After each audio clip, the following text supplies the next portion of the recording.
মাছে ভোটে বাংলা, বাংলার ভোটেও মাছ ভাত। হলদিয়ার সভা থেকে মাছ নিয়ে সুর চড়ালেন মোদি। তার দাবি, পশ্চিমবঙ্গ এখনো মাছ চাষে স্বনির্ভর নয়, অন্য রাজ্য থেকে মাছ আনতে হয়। নরেন্দ্র মোদির এই অভিযোগ আবার উড়িয়ে দিয়েছেন মমতা বন্দ্যোপাধ্যায়। मछली की इतनी डिमांड है, लेकिन बंगाल मछली पालन में अब तक आत्मनिर्भर नहीं है।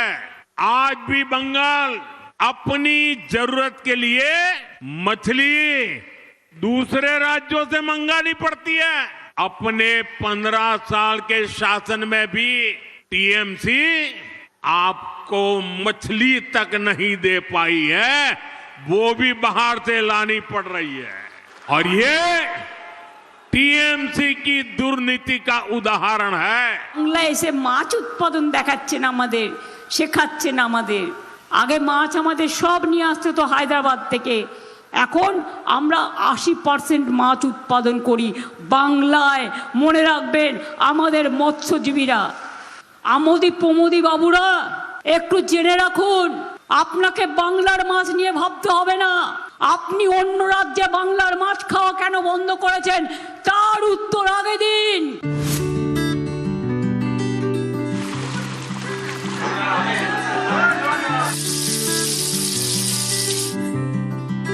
ঈশ্বর গুপ্ত লিখেছিলেন, ভাত মাছ খেয়ে বাঁচে বাঙালি সকল, ধানে ভরা ভূমিতাই মাছ ভরা জল।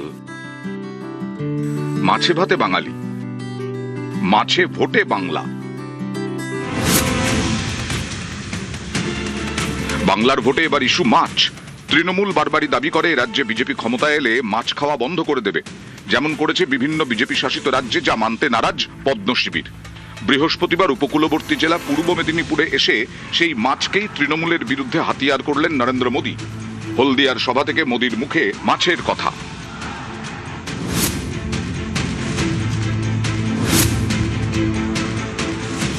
पश्चिम बंगाल में एक और बड़ी संभावना मछली पालन में है।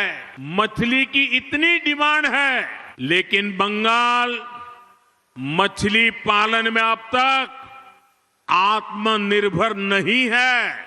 आज भी बंगाल अपनी जरूरत के लिए मछली दूसरे राज्यों से मंगानी पड़ती है।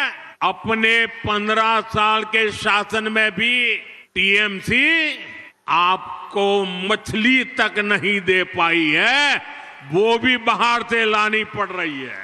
और ये टीएमसी की दुर्नीति का उदाहरण है। পাল্টা জবাব দিতে দেরি করেননি মমতা বন্দ্যোপাধ্যায়।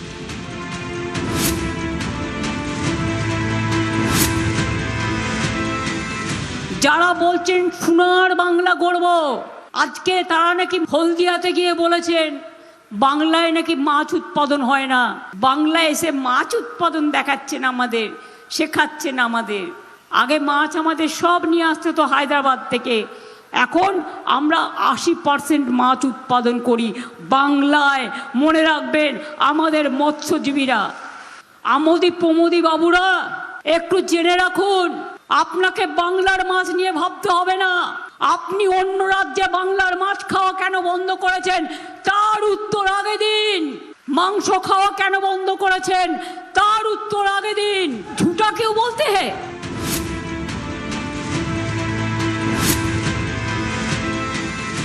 पिछले 11 वर्ष में भारत का मछली उत्पादन डबल हुआ है, तो इसमें बड़ी भूमिका पीएम मत्स्य संपदा स्कीम की है। इस स्कीम में क्योंकि पीएम शब्द आता है, ये अहंकारी टीएमसी को पसंद नहीं है। ये भारत के संविधान का अपमान कर रही है। मछुआरों के फायदे की योजना को ठीक से लागू नहीं किया जा रहा है। पीएम शब्द से इतनी नफरत है, इतनी नफरत है कि पीएम नाम से जुड़ी हर स्कीम का या तो नाम बदल देते हैं या लागू ही नहीं करते हैं। ইলিশ মাছ আগে পাওয়া যেত না, যদি ওপার বাংলা থেকে না আসতো। 2013 সালে ডায়মন্ড হারবারে একটা রিসার্চ সেন্টার করেছিলাম। আজ কিন্তু মনে রাখবে অঢেল ইলিশ মাছ বাংলায় উৎপাদন হয়। আমরা চুনো পুঁটি এদের জন্য সংরক্ষণের ব্যবস্থা করেছি। আমরা চাই মাছগুলো বড় হোক, যাতে আমাদের হায়দ্রাবাদ থেকে মাছ কিনে খেতে না হয়, ওতে পয়সা বেশি লাগে, ট্রান্সপোর্ট খরচা। আমরা চাই বাংলার মৎস্যজীবীরা তারা মাছ বড় করুক এবং তাদের মাছ বাংলায় চলুক, যাতে তাদেরও দুটো পয়সা আসে। নিউজ 18 বাংলা। ফের পদ্মে প্রার্থী কাঁটা, আবারও একই আসনে পদ্ম প্রতীকে দুজনের মনোনয়ন। কোথাও আবার বিজেপি নেতা দাঁড়িয়ে পড়লেন নির্দল হিসেবে।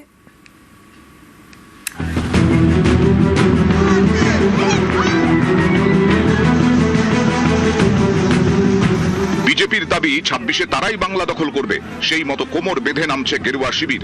সেই বিজেপিতেই বারবার প্রার্থী কাঁটা।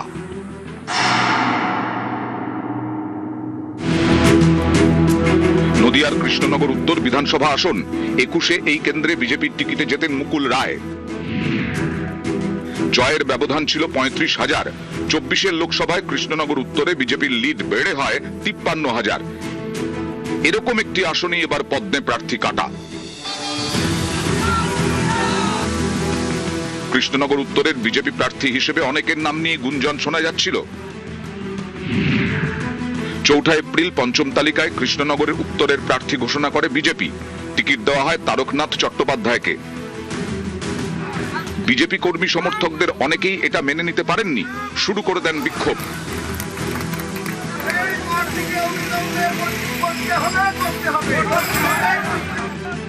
বিক্ষোভের মুখেও প্রার্থী বদল করেনি বিজেপি।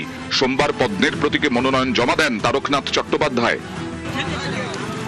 বুধবার কৃষ্ণনগর উত্তরে মনোনয়ন জমা দেন বিজেপির প্রবীণ নেতা চঞ্চল বিশ্বাসও। 2016 বিধানসভা ভোটে কৃষ্ণনগর উত্তরে বিজেপি প্রার্থী করেছিল এই চঞ্চল বিশ্বাসকে। তিনি সেবার হেরে যান। সেই চঞ্চল বিশ্বাস এবারেও মনোনয়ন জমা দিয়েছেন, যদিও দল টিকিট দিয়েছে তারক চট্টোপাধ্যায়কে। ঠিক যদি তার কাছে থাকে তাহলে তিনি জমা দেবেন। আমরা তো বিজেপি পার্টির পক্ষ থেকে রাজ্য সম্পাদক এবং সম্মানীয় বিরোধী দলনেতা শুভেন্দু অধিকারী মহাশয় এবং আমাদের সম্মানীয় জেলা সভাপতি অর্জুন কুমার বিশ্বাসের উপস্থিতিতে আমরা এসডিও সাহেবকে আমরা 6 তারিখেই সেই প্রতীক সহ সমস্ত পেপারস জমা দিয়ে দিয়েছি। অযোগ্য প্রার্থীকে দিয়ে কৃষ্ণনগর শহরটাকে হারিয়ে দেবে, এইটা আমরা চাচ্ছি না। প্রথম কথা হচ্ছে তার ওই নমিনেশন ইনকমপ্লিট, পুরো কমপ্লিট হচ্ছে কিনা আমার জানা নেই, কালকে পর্যন্ত হয়নি। প্রার্থী আমাদের পছন্দ হয়নি, প্রতীক না পেলে আমার অটোমেটিক্যালি আমি ইন্ডিপেন্ডেন্ট হিসেবে দাঁড়িয়ে। লড়াই ময়দানে থাকছেন তাই তো? এক আসনে বিজেপির দুজনের মনোনয়ন শুধু কৃষ্ণনগর উত্তরে নয়, দেখা গেছে ময়নাগুড়িতেও। কৌশিক রায় 21-এ বিজেপির টিকিটে জিতে ময়নাগুড়ির বিধায়ক হন। 19 মার্চ ময়নাগুড়ি কেন্দ্রে তাকে প্রার্থী ঘোষণা করে বিজেপি। 31 মার্চ চতুর্থ তালিকা প্রকাশ করে বিজেপি। সেখানে ময়নাগুড়ির প্রার্থী বদল। কৌশিক রায়ের জায়গায় ময়নাগুড়ির প্রার্থী করা হয় ডালিম রায়কে। বিজেপির প্রার্থী হিসেবে দুজনেই মনোনয়ন জমা দেন।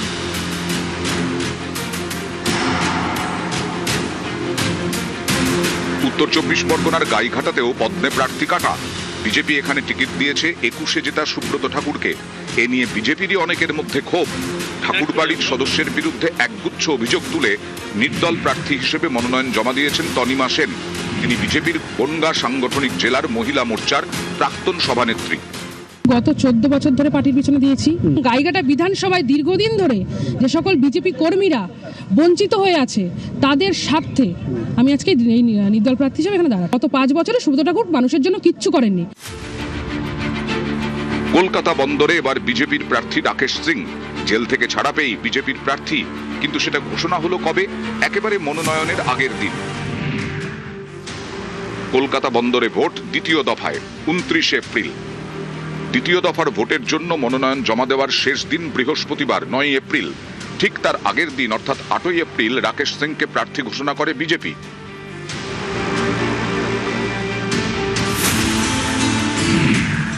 দক্ষিণ 24 পরগনার বিষ্ণুপুরে দুবার প্রার্থী বদল করেছে বিজেপি। প্রথমে প্রার্থী হিসেবে ঘোষণা করা হয় অগ্নিশ্বর নস্করের নাম। তারপরে প্রার্থী বদল করে বিশ্বজিৎ খাঁয়ের নাম ঘোষণা করা হয়। গত 4 এপ্রিল বিষ্ণুপুরে ফের প্রার্থী বদল করে বিজেপি। টিকিট দেওয়া হয় অভিজিৎ সর্দারকে।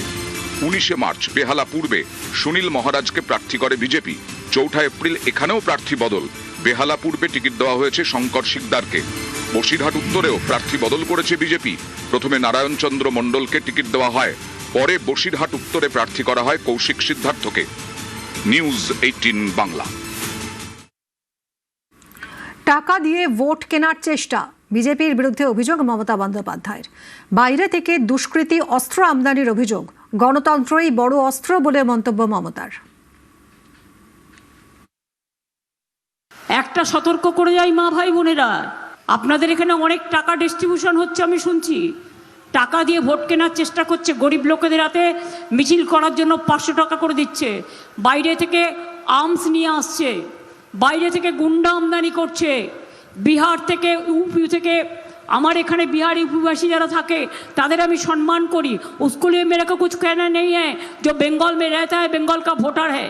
लेकिन जारा बंगाल का वोटर नहीं है, जो बाहर से आते हैं ट्रेन में, बस में बांग्ला दखल करने के लिए, उसको हम क्षमा नहीं करेंगे। কি দরকার বন্দুকের বলুন তো, যদি গণতান্ত্রিক সিন্দুক থাকে আমাদের হাতে। মোথাবাড়ি নিয়ে তৃণমূলকে নিশানা মোদির। বিচারকদের ঘেরাও করা হয়েছে। ভয়ের পরিবেশ থেকে বাংলার মানুষের মুক্তি দরকার বলে মন্তব্য। मालदा में बीते दिनों क्या हुआ, ये भी पूरे देश ने देखा। एसआईआर के काम में लगे जो न्यायाधीश है उनको तक बंधक बना लिया गया। इस भय से बंगाल के मानुष को मुक्ति दिलानी जरूरी है।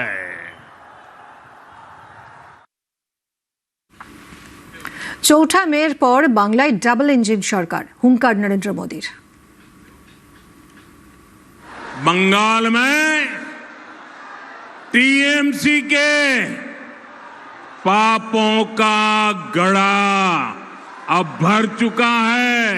बंगाल में अगली सरकार डबल इंजन सरकार बनेगी। 4 मई के बाद बंगाल विकास के एक नए युग में प्रवेश करेगा। बंगाल की प्रगति के लिए टीएमसी से मुक्ति जरूरी है। टीएमसी जानी चाहिए, नहीं जानी चाहिए।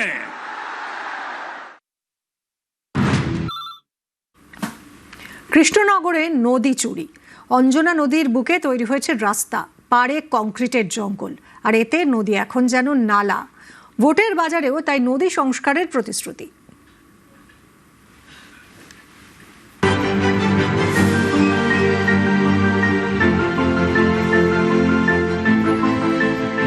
অঞ্জনা নদী তীরে চন্দনী গায়, পোড়ো মন্দির খানা গঞ্জের পায়। রবি ঠাকুরের সহজ পাঠের অঞ্জনা নদী, সেই নদী এখন সংকটে।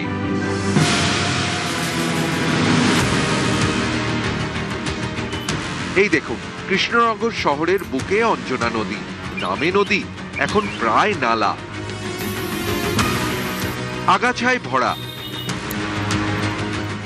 নদীর গা ঘেঁষে তৈরি হয়েছে বাড়ি, দোকান। নদীর বুকে রাস্তা। এই নদী সংস্কারের দাবিতে সরব স্থানীয়রা।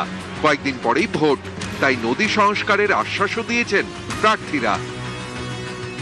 যেই এখানে ভোটে জিতুক, আমরা চাই সে যেন এই নদীর ওপরে নজর দেয়, এই নদীটাকে যেন বাঁচায়। এই নদীর ওপরে অনেক কিছু নির্ভর করে আছে, জল নিকাশি ব্যবস্থা থেকে শুরু করে সমস্ত কিছু এই নদীর ওপরে নির্ভরশীল। কিন্তু নদীটা আজকে বুঝে যাচ্ছে, হ্যাঁ, সেই নদীটার দিকে যেন নজর দেওয়া হয়, এটুকুনি আমাদের সব থেকে চাওয়া। নদিয়ায় কৃষ্ণনগর উত্তর বিধানসভা কেন্দ্র। এই এলাকার মধ্যে পড়ে কৃষ্ণনগর শহর। এখান দিয়ে বয়ে গিয়েছে অঞ্জনা নদী। স্থানীয়দের দাবি, একটা সময় এই নদী ছিল প্রায় 40 ফুট চওড়া, নৌকা চলত। দিনে দিনে এই নদীর পাড় দখল হয়েছে, তৈরি হয়েছে দোকান, বাড়ি। এতে থমকে গিয়েছে নদীর স্রোত, ভরেছে আগাছায়। সামনে আরো একটা ভোট, এই ভোটেও ইস্যু অঞ্জনা নদীর সংস্কার। সেই অঞ্জনা নদীটা বামফ্রন্ট আমলে খালে পরিণত হয়েছে এবং তারপরে তৃণমূলের আমলে আমরা দেখলাম সেটা একটা নিকাশি নালায় পরিণত হলো এবং তারা সেখানে ড্রেনের ব্যবস্থা করে ছোট করে দিয়েছে। সেটা উদ্যোগ নিয়ে আজকে পূর্বের রূপে সমস্ত মানুষকে সঙ্গে নিয়ে তাদের চাহিদা, তাদের প্রয়োজনীয়তাগুলোকে রেখে আমরা সেই বিষয়ে উদ্যোগ নেব। শুধু অঞ্জনা নদী খাল সংস্কার নয়, অঞ্জনা নদীকে কেন্দ্র করে মৎস্যজীবীরা তাদের জীবন জীবিকার যে প্রশ্ন, সেই প্রশ্নে যে ভূমিকা পালন করতেন, সেই ক্ষেত্রেও একটা ভূমিকা পালন করা হবে। যারা বেআইনিভাবে অঞ্জনা নদীকে দখল করে রেখেছেন, সেই দখলমুক্ত করবার যে কাজ, সে কাজ কৃষ্ণনগরবাসীকে নিয়ে সে কাজ করব। আপনি যদি জয়ী হন সেক্ষেত্রে কি এই দাবি পূরণ করার চেষ্টা করবেন? আমি মোটে দলের হয়ে যাত্রা শুরু করেছি, প্রচার করছি। প্রচার কমপ্লিট হওয়ার পর কৃষ্ণনগরবাসী যদি আমাকে জয়ী করে নিয়ে আসে 100% করব। কৃষ্ণনগরবাসী হিসেবে যতটা আমার জানা প্রয়োজন ততটা আমি জানি। এবার কি সংস্কার করতে উদ্যোগী হবেন এটা নিয়ে? হ্যাঁ, জয়ী হয়ে এসে। কৃষ্ণনগর থেকে সমীর রুদ্র, নিউজ 18 বাংলা।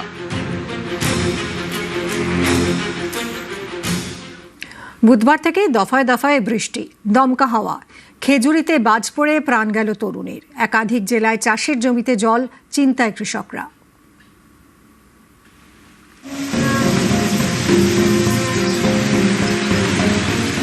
প্রবল বৃষ্টি সঙ্গে দমকা হাওয়া, বিভিন্ন জেলায় টানা ঝড় বৃষ্টি সঙ্গে বজ্রপাত।